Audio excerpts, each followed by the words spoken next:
example, we will complete the square and we will find the factored form of this particular expression rather. So this is expression. Now, bakit expression? Dahil wala naman equals 0 dito, no? Walang equation dito. So, we have x squared plus 14x. So, how do we do that? First step is to find b. Okay? Do you know what is b here? The b is the second term, so which is yung 14. So, we have 14 here. The next is, after we find b, ang gagawin mo lang, kukunin mo lang yung kalahati ng b. So, we have b over 2. So, since b is 14, ang kalahati ng 14 divided by 2, that is going to be 7. Okay? And the third step would be like this. Pag nakuha mo na yung b over 2, ang gawin mo lang, kunin mo lang yung square ng b over 2.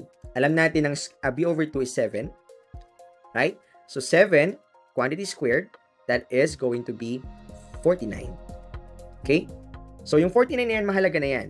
So, mahalaga rin ito mamayang 7 na to kasi gagamitin natin yan sa factored form natin.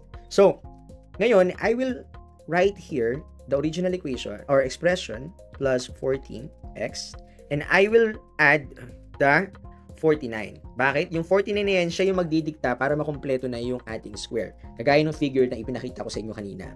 So, yung 49 na yan, yun yung maliit na square na hinahanap, yung mga units. Okay? So, now, ibig sabihin nun, kung ito ay isang uri ng square or perfect square trinomial, makakabuo yan ng square. Okay? Ang kailangan mong gawin dito, ang goal natin is mahanap yung factored form. Para mahanap yung factored form, papakita ko sa inyo kanina. Yung kanina pinakita ko rin pala, yun yung format. Ito yung format na gagawin natin. So, we have x, this one, it can be written as x plus or minus b over 2 raised to 2. Okay? So, bakit plus or minus? It can be positive, it can be negative. Depende yan sa sagot ng b over 2. Okay? So, kopyahin lang natin yung format. So, meron tayong, of course, meron tayo ditong x. Ito yon. Okay? And then, tignan mo na ngayon yung b over 2 mo. Kanina, nilagay natin yung b over 2 or sinold natin. The b over 2 is 7, right? So, ibig sabihin yung b over 2, papalitan natin ng positive 7. Quantity squared. Okay? Tapos na ba tayo dyan? Not yet.